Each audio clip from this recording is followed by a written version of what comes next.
ব্রজেন্দ্র নন্দন যেই শচী সুত হইল সেই। হরে কৃষ্ণ।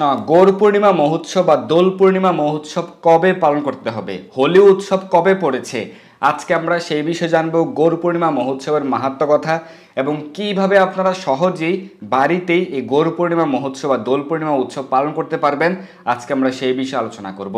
তো এই বছর 2025 খ্রিস্টাব্দের ক্ষেত্রে কবে হতে যাচ্ছে হোলি উৎসব বা দোল পূর্ণিমা গৌর পূর্ণিমা মহোৎসব? এবছর 14ই মার্চ 2025 শুক্রবার হতে যাচ্ছে এই বিশেষ উৎসব। ফাল্গুন মাসের পূর্ণিমা তিথি এই গৌর পূর্ণিমা বা দোল পূর্ণিমা মহা মহোৎসব এবং এদিন রয়েছে উপবাস ব্রত। কমপক্ষে চন্দ্র উদয় পর্যন্ত, সন্ধ্যা পর্যন্ত উপবাস রয়েছে। সন্ধ্যার পর কেউ চাইলে ফলমূল আদি অনুকল্প প্রসাদ গ্রহণ করতে পারবেন, আর পরদিন সকালে পালন করতে হবে। এবং কিভাবে আপনারা এই উপবাস ব্রত পালন করবেন, এদিন কি কি করতে হবে, এই সকল বিষয় আজকে আমরা বিস্তারিতভাবে আলোচনা করব। এই গৌর পূর্ণিমা মহোৎসব পালনের জন্য সারা পৃথিবীর কোটি কোটি ভক্তবৃন্দ প্রতি বছর আন্তরিকতার সহিত অপেক্ষায় থাকেন এবং নবদ্বীপ মায়াপুর ধামের লক্ষ লক্ষ ভক্তবৃন্দের উপস্থিতি হয়ে থাকে এই গৌর পূর্ণিমা মহোৎসবে। কারণ এই দিন আমাদের প্রাণনাথ শ্রী শ্রী গৌর সুন্দরের আবির্ভাব তিথি মহোৎসব, পরমেশ্বর ভগবান শ্রীকৃষ্ণ চৈতন্য মহাপ্রভুর আবির্ভাব তিথি মহোৎসব। এই ফাল্গুন মাসের পূর্ণিমা তিথিতে তিনি আবির্ভূত হয়েছেন নবদ্বীপ ধামে, নবদ্বীপ মায়াপুরে তিনি আবির্ভূত হয়েছিলেন। সিংহ রাশিতে, সিংহ লগ্নে তিনি চন্দ্র উদয়কালে আবির্ভূত হয়েছিলেন। সেই দিন কিন্তু চন্দ্রগ্রহণ ছিল ভগবানের ইচ্ছাতেই। আর এই বছর 2025 খ্রিস্টাব্দে রয়েছে চন্দ্রগ্রহণ। এই বছর পূর্ণগ্রাস চন্দ্রগ্রহণ রয়েছে এই 14 মার্চ।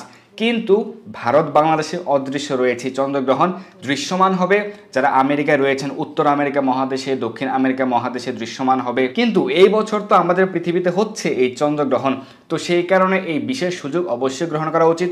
অবশ্যই সকলে এই ব্রত পালন করবেন ভগবানের সন্তুষ্টি বিধানের জন্য। এবং গ্রহণ কখন শুরু হচ্ছে, কখন সমাপ্ত হবে, সারা বিশ্বের এই চন্দ্রগ্রহণের সময়সূচি কিন্তু আমরা প্রদান করেছিলাম, নিশ্চয়ই আপনারা দেখেছেন। ব্রজেন্দ্র নন্দন যেই শচী সুত হইল সেই, বলরাম হইল নিতাই। ব্রজেন্দ্র নন্দন ভগবান শ্রীকৃষ্ণ তিনি আমাদেরকে কৃপা করার জন্যে, এই কলিহত বদ্ধ জীবেদেরকে তিনি উদ্ধার করার জন্যে তিনি গোলকের প্রেমধন হরিনাম সংকীর্তন সহযোগে অবতীর্ণ হয়েছেন এবং তিনি যেন আমাদেরকে উদ্ধার করার জন্য খুব দ্রুত আগমন করেন। তো সেই কারণে শ্রী অদ্বৈত আচার্য প্রভু প্রতিদিন তুলসী শালগ্রাম পূজার মাধ্যমে গঙ্গার ধারে গঙ্গা জল দ্বারা তিনি তুলসী শালগ্রাম পূজার মাধ্যমে তিনি কিন্তু প্রার্থনা করেছিলেন। তিনি স্বয়ং মহাবিষ্ণু, তিনি হুঙ্কার প্রদান করেছিলেন। তার কৃপায়, শ্রী অদ্বৈত আচার্য প্রভুর কৃপায় আমরা খুব দ্রুত, খুব সহজেই শ্রীমন মহাপ্রভুকে প্রাপ্ত হয়েছি এবং শ্রীমন নিত্যানন্দ প্রভুর কৃপা লাভের ফলে আমরা সহজেই শ্রীমন মহাপ্রভুর এই বিশেষ কৃপা লাভ করতে পারবো যদি আমরা এই দিনটি বিশেষভাবে গ্রহণ করি, যদি আমরা এই দিন উপবাস ব্রত পালন করি এবং শ্রীমন মহাপ্রভুর শ্রীচরণ কমলে আমরা আশ্রয় গ্রহণ করি। নন্দ সুত বলি যারে ভাগবতে গায়, সেই কৃষ্ণ অবতীর্ণ চৈতন্য গোসাই। নন্দসুত, নন্দ মহারাজের পুত্র বলে যাকে ভাগবতে, যার গুণকীর্তন করা হয়েছে, সেই ব্রজেন্দ্র নন্দন ভগবান শ্রীকৃষ্ণ তিনি শ্রী গৌর হরি রূপে তিনি এই কলপ্রকাশ, এই কলিতে তিনি আবির্ভূত হয়েছেন এই বিশেষ তিথিতে, এই ফাল্গুন মাসের পূর্ণিমা তিথিতে। নমো মহাবদান্যায় কৃষ্ণ প্রেম প্রদায়তে, কৃষ্ণায় কৃষ্ণ চৈতন্য নামনে গৌরত্বিবিষে নমঃ। তিনি সকলকে কৃষ্ণ প্রেম প্রদান করেছেন। তিনি অকাতরে সকলের মাঝে কৃষ্ণ প্রেম ভক্তির শিক্ষা তিনি নিজে আচরণ করে তিনি জগৎকে তিনি শিক্ষা প্রদান করেছেন। তিনি শ্রীমতী রাধারানীর ভাবকান্তি অঙ্গীকার করে তিনি আবির্ভূত হয়েছেন। তিনি গৌরবর্ণ ধারণ করেছেন। তিনি পরম পুরুষোত্তম ভগবান শ্রীকৃষ্ণ। আমাদের কর্তব্য হচ্ছে পরমেশ্বর ভগবান শ্রীকৃষ্ণ চৈতন্য মহাপ্রভুর এই আবির্ভাব তিথি মহোৎসব, এই গৌর পূর্ণিমা মহোৎসব, এই দোল পূর্ণিমা মহোৎসব অবশ্যই ব্রত পালন করা। কিভাবে আমরা এই দিন ব্রত পালন করব? এদিন কমপক্ষে চন্দ্র উদয় পর্যন্ত, সন্ধ্যা পর্যন্ত উপবাস রয়েছে। কিন্তু এই উপবাস পালনের ক্ষেত্রে যারা প্রসাদভোজী নন বা যারা নিরামিষ ভোজী নন, এক্ষেত্রে অবশ্যই আগের দিন সংযম এবং পরদিন নিরামিষ আহার করতে হবে। তো অর্থাৎ যেহেতু একাদশী ব্রত রয়েছে, 10 তারিখ রয়েছে একাদশী ব্রত, আমলক একাদশী ব্রত, তো একাদশী ব্রতের আগের দিন, পরদিন, গৌর পূর্ণিমার আগের দিন, পরদিন, পুরো সপ্তাহ জুড়ে আপনারা নিরামিষ আহার বা কৃষ্ণ প্রসাদ গ্রহণ করবেন। এবং 14ই মার্চ শুক্রবার হচ্ছে এই গৌর পূর্ণিমা ব্রত পালন করবেন। যারা আমেরিকায় রয়েছেন, উত্তর আমেরিকা মহাদেশে, দক্ষিণ আমেরিকা মহাদেশে, তাদের ক্ষেত্রে ব্রত পালন করতে হবে 13ই মার্চ, তাদের ক্ষেত্রে হোলি উৎসব পালিত হবে 13 মার্চ।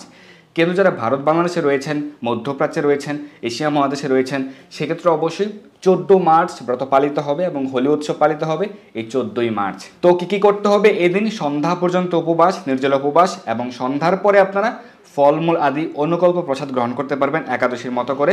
আর পরদিন সকালে পালন করতে হবে সূর্য উদয়ের পরে, সূর্য উদয়ের পর থেকে সকাল 9 ঘটিকার মধ্যে আপনারা পালন করবেন পরদিন, এই গৌর পূর্ণিমা ব্রতের পরদিন। কিন্তু অনেকে প্রশ্ন হচ্ছে, অনেকে গর্ভবতী মায়েরা রয়েছেন সন্ধ্যা পর্যন্ত একটানা নির্জল উপবাস করতে পারবেন না, হয়তো সক্ষমতা নাও থাকতে পারে, বা যারা অসুস্থ রয়েছেন সেক্ষেত্রে কি করবেন? যদি আপনি অসুস্থ হন বা গর্ভবতী মায়েদের ক্ষেত্রে আপনারা সকালে বা দুপুরে ফলমূল গ্রহণ করতে পারেন, কিন্তু অবশ্যই উপবাস ব্রত পালন করতে হবে। এবং আপনারা প্রাতঃস্নান করতে পারেন, মঙ্গল আরতি করতে পারেন, ভগবানের চরণে তুলসীপত্র পুষ্প অর্পণ করবেন। অনেকে প্রশ্ন করেন যে পঞ্চরত্নের মধ্যে কার কার চরণে তুলসীপত্র অর্পণ করতে পারবো? তো এই ক্ষেত্রে আপনারা শ্রীকৃষ্ণ চৈতন্য মহাপ্রভুর চরণ কমলে তুলসীপত্র অর্পণ করবেন, এবং শ্রীমৎ নিত্যানন্দ প্রভুর চরণ কমলে এবং শ্রী অদ্বৈত আচার্য প্রভুর চরণ কমলে তুলসীপত্র অর্পণ করবেন। এই বিষয়ে কিন্তু আমাদের বিস্তারিত আলোচনা রয়েছে, আপনারা দেখে নিতে পারেন। তো পরিবারের সকলে এদিন গৌরনিতাইয়ের চরণে বা পঞ্চরত্ন ভগবানের চরণে পুষ্পাঞ্জলি অর্পণ করবেন এবং তুলসীপত্র অর্পণ করবেন শ্রী অদ্বৈত আচার্য প্রভু, শ্রীমৎ নিত্যানন্দ প্রভু এবং শ্রীমৎ মহাপ্রভুর চরণ কমলে। এবং এদিন বেশি বেশি হরিনাম জপ করবেন, হরিনাম কীর্তন করবেন, এবং শ্রীমৎ মহাপ্রভুর যে আবির্ভাব মহিমা রয়েছে, বাল্য লীলা মহিমা রয়েছে, শ্রী চৈতন্য চরিতামৃতে, শ্রী চৈতন্য ভাগবতে আপনারা পাঠ করতে পারেন বা শ্রবণ করতে পারেন।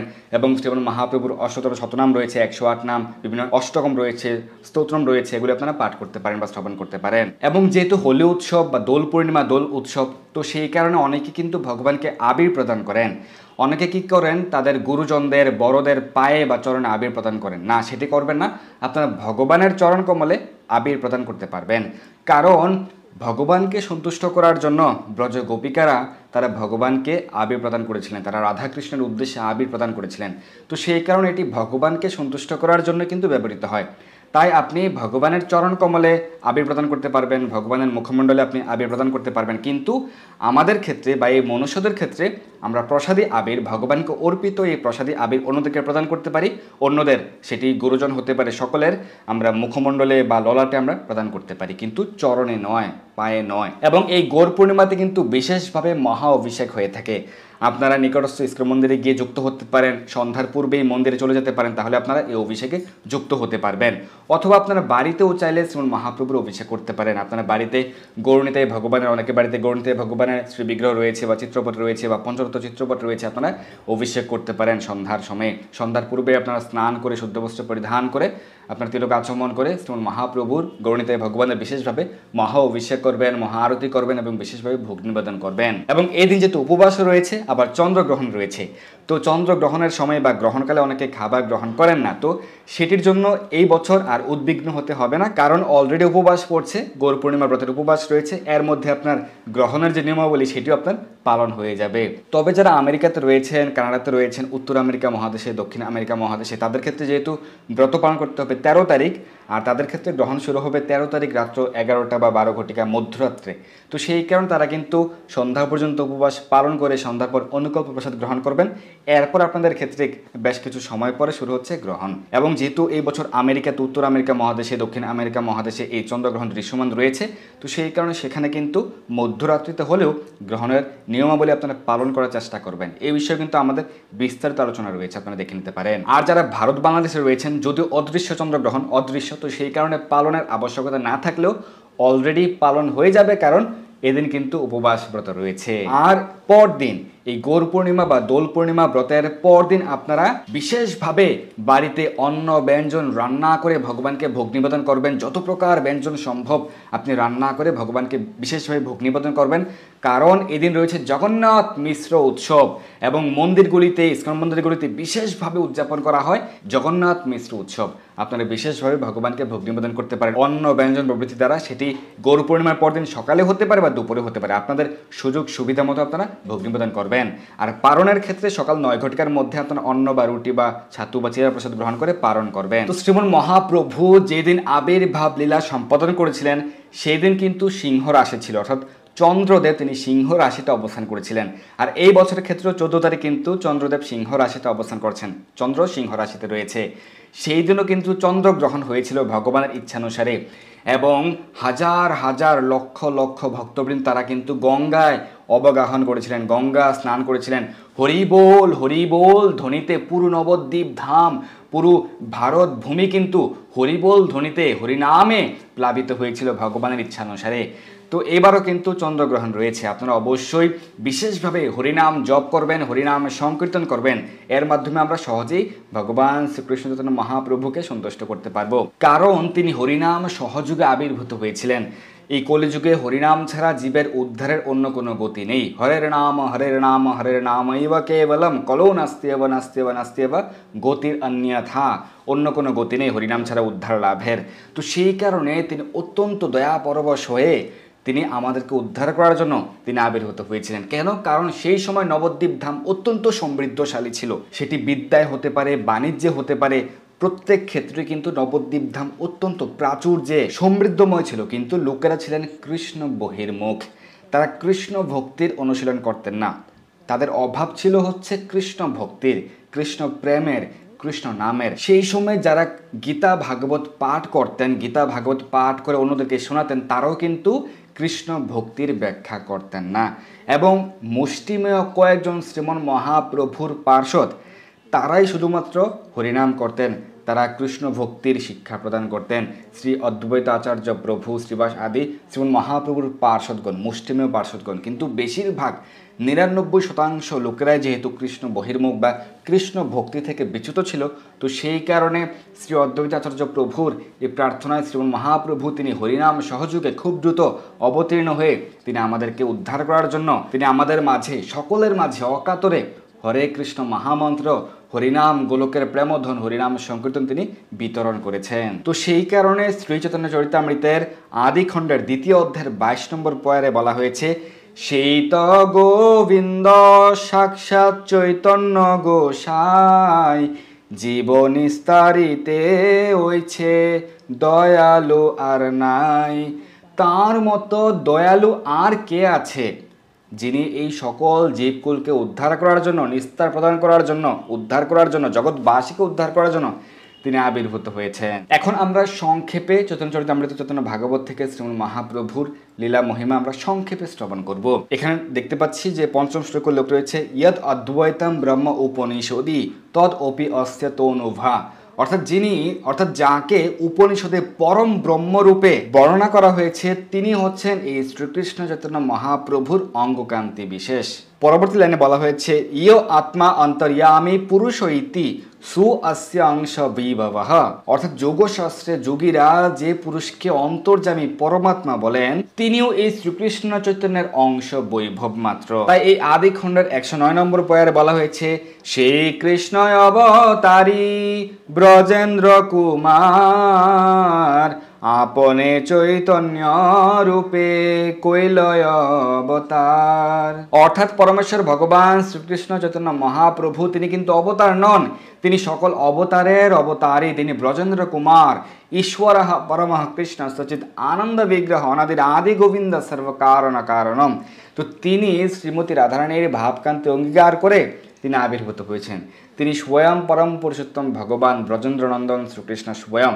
এই সম্পর্কে বহু শাস্ত্র প্রমাণ রয়েছে। আমরা 46টি শাস্ত্র প্রমাণ সহ আলোচনা করেছিলাম। শ্রী চৈতন্য মহাপ্রভু যে পরমেশ্বর ভগবান, এই সম্পর্কে স্মৃতিশাস্ত্র এবং শ্রুতিশাস্ত্র প্রমাণ কিন্তু আমরা আলোচনা করেছিলাম, আপনারা দেখে নিতে পারেন। তো শ্রীমন মহাপ্রভু কেন আবির্ভূত হয়েছেন এই সম্পর্কে উল্লেখ রয়েছে। শ্রী রূপ গোস্বামীপাদ উল্লেখ করেছেন বিদগ্ধ মাধবে, যে অনর্পিত চরিম চিরাত করুণায় অবতীর্ণ কলৌ সমর্পয়িতম উন্নত উজ্জ্বল রসাম সুয়া ভক্তি শ্রিয়ম।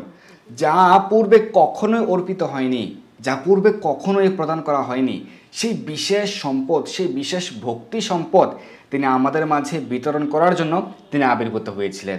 সমর্পয়িতুম উন্নত উজ্জ্বল রসাম সুয়া ভক্তি শ্রেয়ম, তার নিজের সেই কৃষ্ণ প্রেম ভক্তি যা উন্নত এবং উজ্জ্বল, সমর্পয়িতুম সমর্পণ করার জন্য, তিনি আমাদেরকে প্রদান করার জন্য তিনি আবির্ভূত হয়েছিলেন। চৈতন্য চরিতামৃতের আদি খণ্ডের এই 40 নম্বর পয়ের উল্লেখ রয়েছে যে কলিযুগে যুগধর্ম নামেরও প্রচার, তথি লাগি পীতবর্ণ চৈতন্য অবতার। তিনি এই যুগধর্ম, কলিযুগের যুগধর্ম হচ্ছে হরিনাম সংকীর্তন, আর সেটি তিনি নিয়ে এসেছেন এবং তিনি নিজে প্রচার করেছেন, নিজে আচরণ করে তিনি জগৎজীবকে শিক্ষা প্রদান করেছেন। তিনি পীতবর্ণ ধারণ করেছেন, তিনি পীতবর্ণ ধারণ করে তিনি অবতীর্ণ হয়েছেন, হলুদাভ বর্ণ গৌরবর্ণ ধারণ করেছেন। চৈতন্য ভাগবতের আদিখণ্ড উল্লেখ রয়েছে কলিযুগে ধর্ম হয় হরি সংকীর্তন, এতদ অর্থে অবতীর্ণ শ্রী শচীনন্দন। এই কহে ভাগবতে সর্বতত্ত্বসার, কীর্তন নিমিত্ত গৌরচন্দ্র অবতার। এই হরিনাম সংকীর্তন প্রচারের নিমিত্তে তিনি আবির্ভূত হয়েছিলেন। এবং শ্রীমৎ মহাপ্রভুর যে আবির্ভাব মহিমা প্রসঙ্গে সংক্ষেপে উল্লেখ রয়েছে মহাভারতের দান ধর্মের বিষ্ণু সহস্রনাম স্তোত্রমে উল্লেখ রয়েছে, যা বৈশম্পায়ন মুনি রচিত। উল্লেখ রয়েছে সুবর্ণ বর্ণ হেমাঙ্গ বরাঙ্গ চন্দনাঙ্গদি সন্ন্যাস কৃচ্ছমহ শান্ত নিষ্ঠা শান্তি পরায়ণাহ। সুবর্ণ বর্ণ হেমাঙ্গ বরাঙ্গ চন্দনাঙ্গদি, তার আদিলীলায় তিনি সুবর্ণ বর্ণ অর্থাৎ স্বর্ণের মতো এই যে গৌরবর্ণ ধারণ করে তিনি গৃহস্থরূপে লীলাবিলাস করেছিলেন তার আদি লীলায়, কিন্তু তার শেষ লীলায় অন্তলীলায় তিনি সন্ন্যাস আশ্রম গ্রহণ করেছিলেন। সন্ন্যাস কৃচ্ছমহ শান্ত নিষ্ঠা শান্তি পরায়ণাহ, তিনি তার পরবর্তী লীলায় সন্ন্যাস আশ্রম গ্রহণ করেছিলেন এবং তিনি হচ্ছেন এই সমস্ত জীবের পরম আশ্রয়। তো শ্রীমন মহাপ্রভুর আবির্ভাবের যে মূল দুইটি কারণ উল্লেখ রয়েছে চৈতন্য চরিতামৃতের আদি খণ্ডের 4th পরিচ্ছেদের 15 এবং 16 নম্বর পয়ারে। প্রেমরস নির্যাস করিতে আস্বাদন, রাগমার্গ ভক্তি লোকে করিতে প্রচারণ, রসিক শেখর কৃষ্ণ পরম করুণ, এই দুই হেতু হইতে ইচ্ছার উদ্গম। সেই দুইটি হেতু বা দুইটি কারণ কি? প্রেমরস নির্যাস করিতে আস্বাদন, তিনি কৃষ্ণ প্রেমের রস তিনি নিজে আস্বাদন করেছেন, ভক্তরূপ অঙ্গীকার করে তিনি নিজে সেই রস আস্বাদন করেছেন। আর দ্বিতীয় কারণটি হচ্ছে রাগমার্গ ভক্তি লোকে করিতে প্রচারণ, সেই রাগমার্গ ভক্তির সেই কৃষ্ণ প্রেম ভক্তির শিক্ষা প্রচার করার জন্য তিনি আবির্ভূত হয়েছিলেন। দুই হেতু অবতরী লইয়া ভক্তগণ আপনে আস্বাদে প্রেম নাম সংকীর্তন, এই মতো ভক্ত ভাব করি অঙ্গীকার আপনি আচরি ভক্তি করিল প্রচার। তো তিনি নিজে ভক্ত ভাব অঙ্গীকার করেছেন, তিনি ভক্তরূপ গ্রহণ করেছেন। পঞ্চতত্মাত্মকম কৃষ্ণম ভক্ত রূপ স্বরূপকম ভক্ত অবতারম ভক্তি অক্ষম নমামি ভক্ত শক্তিকম। তো আপনারা যারা শ্রীমৎ মহাপ্রভুর আবির্ভাব লীলা খুব সহজেই পাঠ করতে চান তারা চৈতন্য ভাগবত থেকেও পাঠ করতে পারেন। চৈতন্য ভাগবতের আদি খণ্ডের 2য় অধ্যায় উল্লেখ রয়েছে 2য় পরিচ্ছেদে 136 নম্বর পয়ার থেকে। আমরা কিন্তু এই বিষয়ে প্রতি বছর বিস্তারিতভাবে বর্ণনা করি, কিন্তু আজকে আমরা শুধুমাত্র এই পয়ারগুলি পাঠ করছি সংক্ষেপে।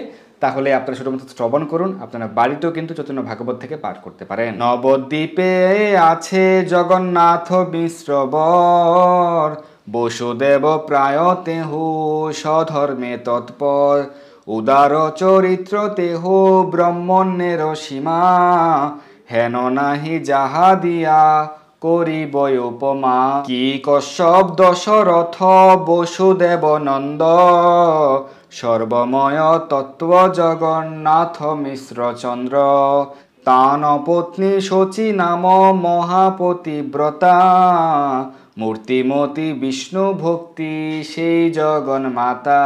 বহুতর কন্যার হইল তিরুভাব, সবে এক পুত্র বিশ্বরূপ মহাভাগ, বিশ্বরূপ মূর্তি যেন অভিন্ন মদন, দেখি হরষিত দুই ব্রাহ্মণী ব্রাহ্মণ। জন্ম হইতে বিশ্বরূপের হইল বিরক্তি, শৈশবে সকল শাস্ত্রে হইল স্ফূর্তি, বিষ্ণু ভক্তি শূন্য হইল জগত সংসার, প্রথম কলিতে হইল ভবিষ্য আচার। তবে মহাপ্রভু গৌরচন্দ্র ভগবান, শচী জগন্নাথ দেহে হইলা অধিষ্ঠান। জয় জয় ধ্বনি হইল অনন্ত বদনে, স্বপ্ন প্রায় জগন্নাথ মিশ্র শচী শুনে। অবতীর্ণ হইবেন ঈশ্বর জানিয়া, ব্রহ্মা শিব আদি স্তুতি করেন আসিয়া, অতি মহাবেদ গুপ্ত এ সকল কথা, ইহাতে সন্দেহ কিছু নাহিক সর্বথা। ভক্তি করি ব্রহ্মা আদি দেবের শুন স্তুতি, যে গোপ্য শ্রবণে হয় কৃষ্ণের অতিমতি। এই শ্রীমন মহাপ্রভুর এই আবির্ভাব লীলা মহিমা যা অত্যন্ত গোপনীয় বেদগুপ্য, তা যারা শ্রবণ করবেন কীর্তন করবেন তাদের শ্রীকৃষ্ণের রতিমতি হবে, কৃষ্ণ প্রেম ভক্তি লাভ হবে। জয় জয় মহাপ্রভু জনক সবার, জয় জয় সংকীর্তন হেতু অবতার। শচী গর্ভে বৈশে সর্বভুবনের বাস, ফাল্গুনী পূর্ণিমাসি হইলা প্রকাশ। অনন্ত ব্রহ্মাণ্ডে আছে যত সুমঙ্গল, সেই পূর্ণিমায় আসি মিলিলা সকল। সংকীর্তন সহিত প্রভুর অবতার, গ্রহণের ছলে তাহা করেন প্রচার। ঈশ্বরের কর্ম বুঝিবার শক্তি কায়, চন্দ্রে আচ্ছা দিল রাহু ঈশ্বর ইচ্ছায়। সর্বনবদ্বীপে দেখে হইল গ্রহণ, উঠিল মঙ্গল ধ্বনি শ্রীহরি কীর্তন। অনন্তয়র বুধ লোক গঙ্গা স্নানে যায়, হরি বল বলে সবে ধায়। হেন হরি ধ্বনি হইল সর্বনদিয়ায়, ব্রহ্মাণ্ড পুরিয়া ধ্বনি স্থান নাহি পায়। অপূর্ব শুনিয়া সব ভাগবতগণ, সবে বলে নিরন্তর হোক গ্রহণ। হরি বল সবে এই শুনি, সকল ব্রহ্মাণ্ডে ব্যাপিলে হরি ধ্বনি। চতুর্দিকে পুষ্প বৃষ্টি করে দেবগণ, জয় শব্দে দুন্দুভি বাজয়ে অনুক্ষণ।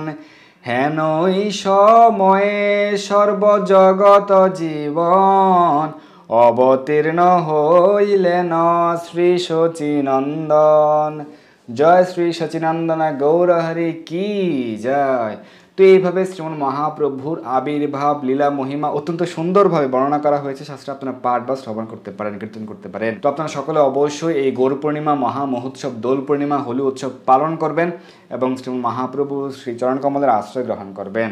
তাহলে সকলের জীবন সার্থক হবে এবং আমরা এই যে মানব জন্ম লাভ করেছি, এই মানব জীবনের প্রকৃত উদ্দেশ্য আমরা সাধন করতে পারবো। শ্রীকৃষ্ণ চরণে আমরা কৃষ্ণ প্রেম ভক্তি লাভ করতে পারবো। ধন্যবাদ সবাইকে।